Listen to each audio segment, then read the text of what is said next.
Ice in Glaciers.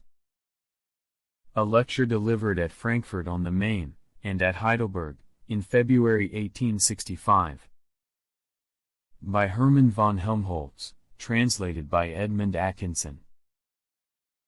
The world of ice and of eternal snow, as unfolded to us on the summits of the neighboring Alpine chain, so stern, so solitary, so dangerous, it may be, has yet its own peculiar charm.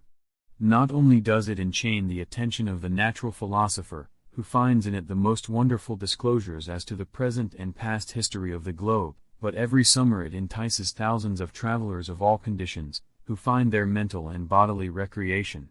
While some content themselves with admiring from afar the dazzling adornment which the pure, luminous masses of snowy peaks, interposed between the deeper blue of the sky and the succulent green of the meadows, lend to the landscape, others more boldly penetrate into the strange world, willingly subjecting themselves to the most extreme degrees of exertion and danger, if only they may fill themselves with the aspect of its sublimity.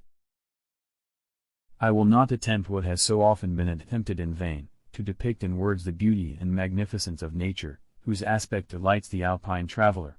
I may well presume that it is known to most of you from your own observation, or, it is to be hoped, will be so. But I imagine that the delight and interest in the magnificence of those scenes will make you the more inclined to lend a willing ear to the remarkable results of modern investigations on the more prominent phenomena of the glacial world. There we see that minute peculiarities of ice, the mere mention of which might at other times be regarded as a scientific subtlety, are the causes of the most important changes in glaciers. Shapeless masses of rock begin to relate their histories to the attentive observer, histories which often stretch far beyond the past of the human race into the obscurity of the primeval world, a peaceful, uniform, and beneficent sway of enormous natural forces, where at first sight only desert wastes are seen, either extended indefinitely in cheerless, desolate solitudes, or full of wild, threatening confusion, an arena of destructive forces. And thus I think I may promise that the study of the connection of those phenomena of which I can now only give you a very short outline, will not only afford you some prosaic instruction, but will make your pleasure in the magnificent scenes of the high mountains more vivid, your interest deeper, and your admiration more exalted. Let me first of all recall to your remembrance the chief features of the external appearance of the snow fields and of the glaciers, and let me mention the accurate measurements which have contributed to supplement observation, before I pass to discuss the causal connection of those processes. The higher we ascend the mountains the colder it becomes. Our atmosphere is like a warm covering spread over the earth, it is well nigh entirely transparent for the luminous darting rays of the sun, and allows them to pass almost without appreciable change. But it is not equally penetrable by obscure heat rays, which, proceeding from heated terrestrial bodies, struggle to diffuse themselves into space. These are absorbed by atmospheric air, especially when it is moist, the mass of air is itself heated thereby, and only radiates slowly into space the heat which has been gained. The expenditure of heat is thus retarded as compared with the supply, and a certain store of heat is retained along the whole surface of the earth. But on high mountains the protective coating of the atmosphere is far thinner. The radiated heat of the ground can escape thence more freely into space. There, accordingly, the accumulated store of heat and the temperature are far smaller than at lower levels. To this must be added another property of air which acts in the same direction. In a mass of air which expands, part of its store of heat disappears, it becomes cooler, if it cannot acquire fresh heat from without. Conversely, by renewed compression of the air, the same quantity of heat is reproduced which had disappeared during expansion. Thus, if for instance, south winds drive the warm air of the Mediterranean towards the north, and compel it to ascend along the great mountain wall of the Alps, where the air, in consequence of the diminished pressure, expands by about half its volume, it thereby becomes very greatly cooled, for a mean height of 11,000 feet, by from 18 degrees to 30 degrees Celsius, according as it is moist or dry, and it thereby deposits the greater part of its moisture as rain or snow. If the same wind, passing over to the north side of the mountains as foehn wind, reaches the valley and plains, it again becomes condensed, and is again heated. Thus the same current of air which is warm in the plains, both on this side of the chain and on the other, is bitterly cold on the heights, and can there deposit snow, while in the plain we find it insupportably hot. The lower temperature at greater heights, which is due to both these causes, is, as we know, very marked on the lower mountain chains of our neighborhood. In Central Europe it amounts to about 1 degree Celsius. For an ascent of 480 feet, in winter it is less, 1 degree for about 720 feet of ascent. In the Alps the differences of temperature at great heights are accordingly far more considerable, so that upon the higher parts of their peaks and slopes the snow which has fallen in winter no longer melts in summer. This line, above which snow covers the ground throughout the entire year, is well known as the snow line. On the northern side of the Alps it is about 8,000 feet high, on the southern side about 8,800 feet. Above the snow line it may on sunny days be very warm. The unrestrained radiation of the sun, increased by the light reflected from the snow, often becomes utterly unbearable, so that the tourist of sedentary habits, apart from the dazzling of his eyes, which he must protect by dark spectacles or by a veil, usually gets severely sunburnt in the face and hands, the result of which is an inflammatory swelling of the skin and great blisters on the surface. More pleasant testimonies to the power of the sunshine are the vivid colors and the powerful odor of the small alpine flowers which bloom in the sheltered rocky clefts among the snow fields. Notwithstanding the powerful radiation of the sun, the temperature of the air above the snow fields only rises to 5 degrees, or at most 8 degrees. This, however, is sufficient to melt a tolerable amount of the superficial layers of snow. But the warm hours and days are too short to overpower the great masses of snow which have fallen during colder times. Hence the height of the snow line does not depend merely on the temperature of the mountain slope, but also essentially on the amount of the yearly snowfall. It is lower, for instance, on the moist and warm south slope of the Himalayas than on the far colder but also far drier north slope of the same mountain. Corresponding to the moist climate of Western Europe, the snowfall upon the Alps is very great, and hence the number and extent of their glaciers are comparatively considerable, so that few mountains of the earth can be compared with them in this respect. Such a development of the glacial world is, as far as we know, met with only on the Himalayas, favored by the greater height, in Greenland and in northern Norway, owing to the colder climate, in a few islands in Iceland, and in New Zealand, from the more abundant moisture. Places above the snow line are thus characterized by the fact that the snow which in the course of the year falls on its surface does not quite melt away in summer, but remains to some extent. This snow, which one summer has left, is protected from the further action of the sun's heat by the fresh quantities that fall upon it during the next autumn, winter, and spring. Of this new snow also next summer leaves some remains, and thus year by year fresh layers of snow are accumulated one above the other. In those places where such an accumulation of snow ends in a steep precipice, and its inner structure is thereby exposed, the regularly stratified yearly layers are easily recognized. But it is clear that this accumulation of layer upon layer cannot go on indefinitely, for otherwise the height of the snow peak would continually increase year by year. But the more the snow is accumulated the steeper are the slopes, and the greater the weight which presses upon the lower and older layers and tries to displace them. Ultimately a state must be reached in which the snow slopes are too steep to allow fresh snow to rest upon them, and in which the burden which presses the lower layers downwards is so great that these can no longer retain their position on the sides of the mountain.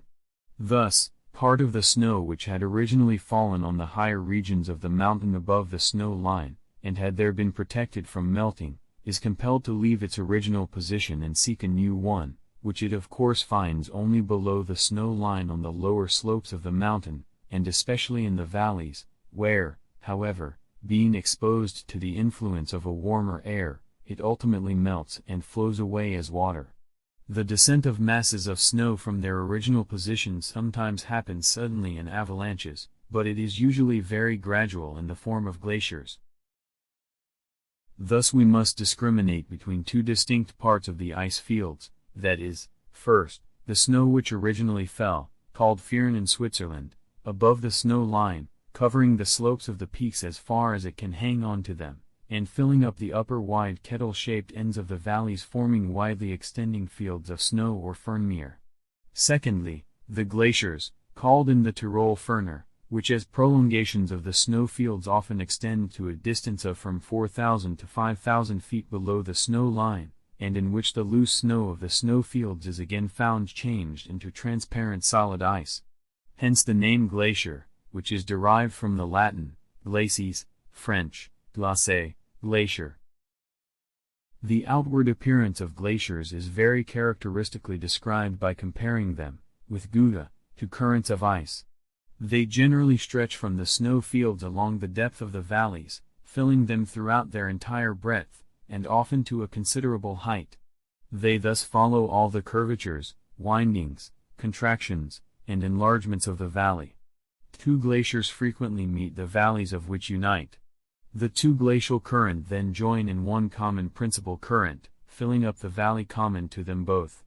In some places these ice currents present a tolerably level and coherent surface, but they are usually traversed by crevasses, and both over the surface and through the crevasses countless small and large water rills ripple, which carry off the water formed by the melting of the ice. United, and forming a stream, they burst, through a vaulted and clear blue gateway of ice, out at the lower end of the larger glacier. On the surface of the ice there is a large quantity of blocks of stone, and of rocky debris, which at the lower end of the glacier are heaped up and form immense walls. These are called the lateral and terminal moraine of the glacier. Other heaps of rock, the central moraine, stretch along the surface of the glacier in the direction of its length, forming long regular dark lines.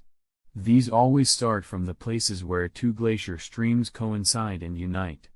The central moraines are in such places to be regarded as the continuations of the united lateral moraines of the two glaciers.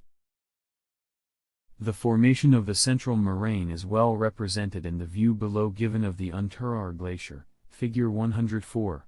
In the background are seen the two glacier currents emerging from different valleys, on the right from the Schreckhorn, and on the left from the Finsteroorhorn. From the place where they unite the rocky wall occupying the middle of the picture descends, constituting the central moraine. On the left are seen individual large masses of rock resting on pillars of ice, which are known as glacier tables. To exemplify these circumstances still further, I lay before you in figure 105 a map of the Mer de Glace of Comauny, copied from that of Forbes. The Mer de Glace in size is well known as the largest glacier in Switzerland, although in length it is exceeded by the Aletsch Glacier.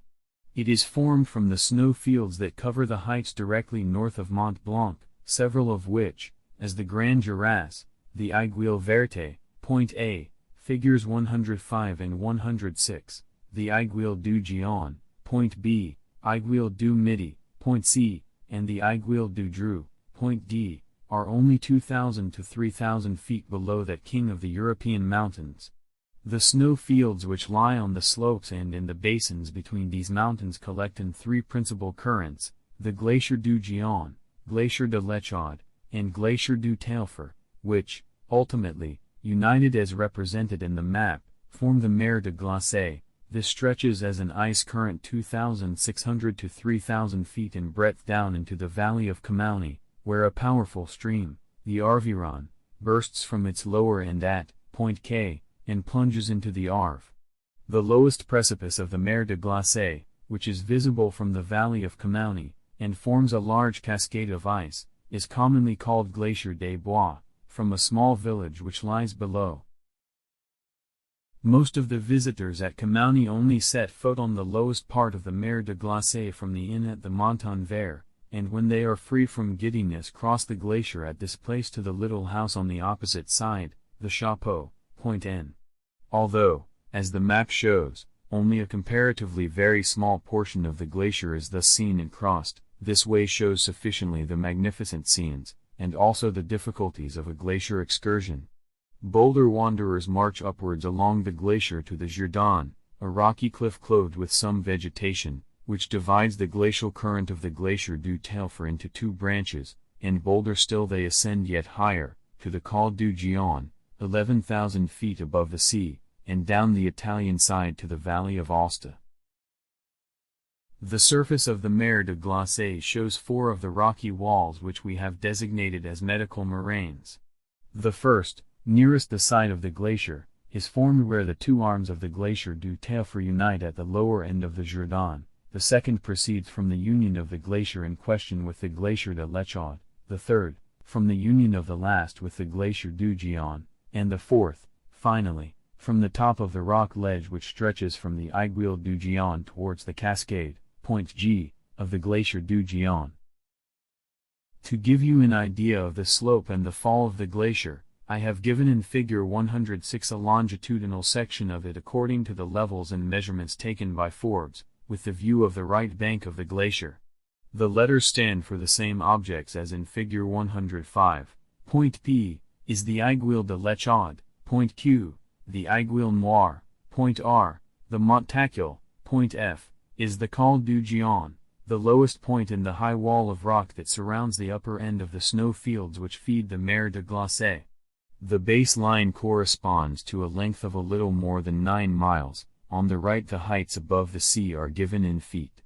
The drawing shows very distinctly how small in most places is the fall of the glacier.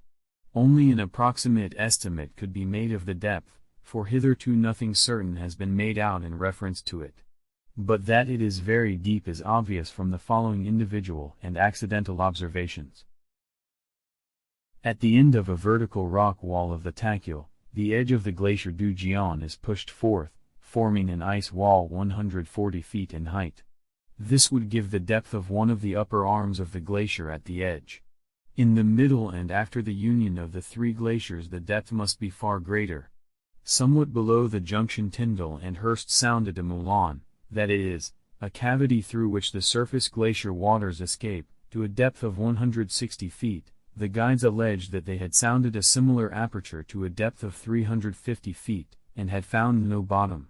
From the usually deep trough, shaped or gorge-like form of the bottom of the valleys, which is constructed solely of rock walls, it seems improbable that for a breadth of 3,000 feet the mean depth should only be 350 feet. Moreover, from the manner in which ice moves, there must necessarily be a very thick coherent mass beneath the crevassed part. To render these magnitudes more intelligible by reference to more familiar objects, imagine the valley of Heidelberg filled with ice up to the Molkenkur, or higher, so that the whole town, with all its steeples and the castle, is buried deeply beneath it. If, further, you imagine this mass of ice, gradually extending in height, continued from the mouth of the valley up to Neckargemünd, that would about correspond to the lower united ice current of the Mer de Glace. Or, instead of the Rhine and the Nahe Bingen, suppose 2 ice currents united which fill the Rhine valley to its upper border as far as we can see from the river, and then the united current stretching downwards to beyond Assmannshausen and Berg Rheinstein. Such a current would also about correspond to the size of the Mer de Glace. Figure 107, which is a view of the magnificent Gorner Glacier seen from below, also gives an idea of the size of the masses of ice of the larger glaciers.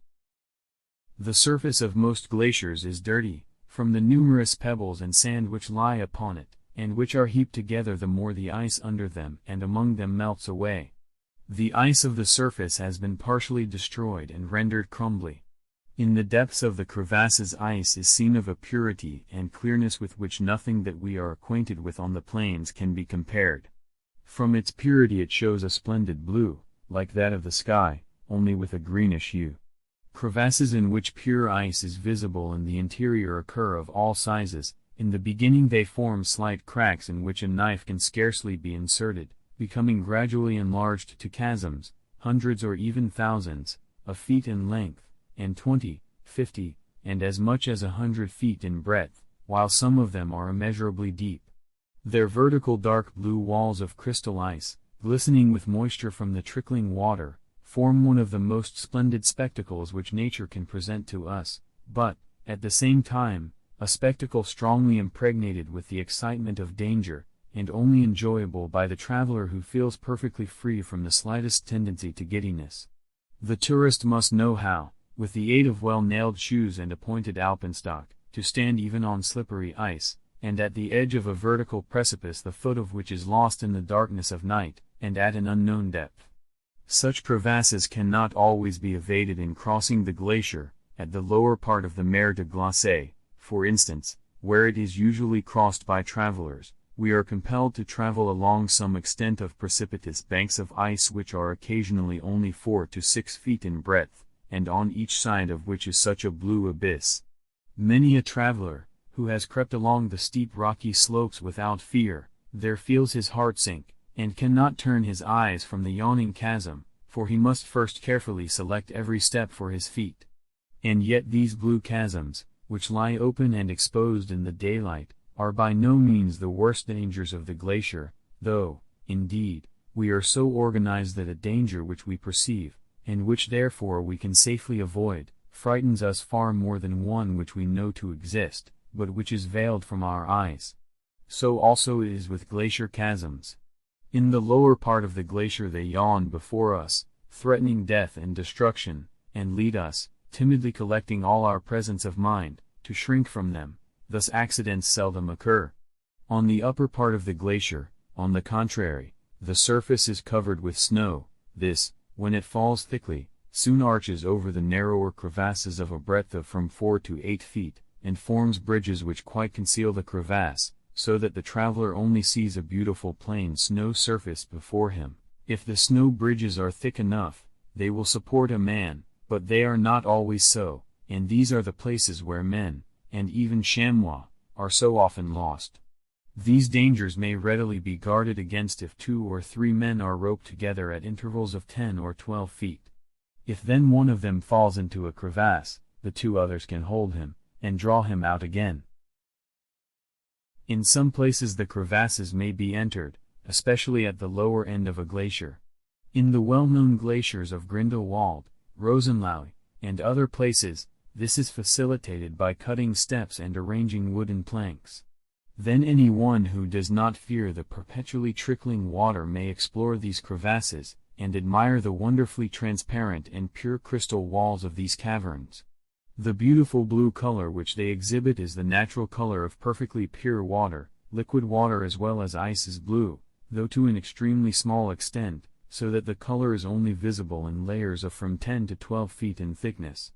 The water of the Lake of Geneva and of the Lago di Garda exhibits the same splendid color as ice. The glaciers are not everywhere crevassed. In places where the ice meets with an obstacle, and in the middle of great glacier currents the motion of which is uniform, the surface is perfectly coherent.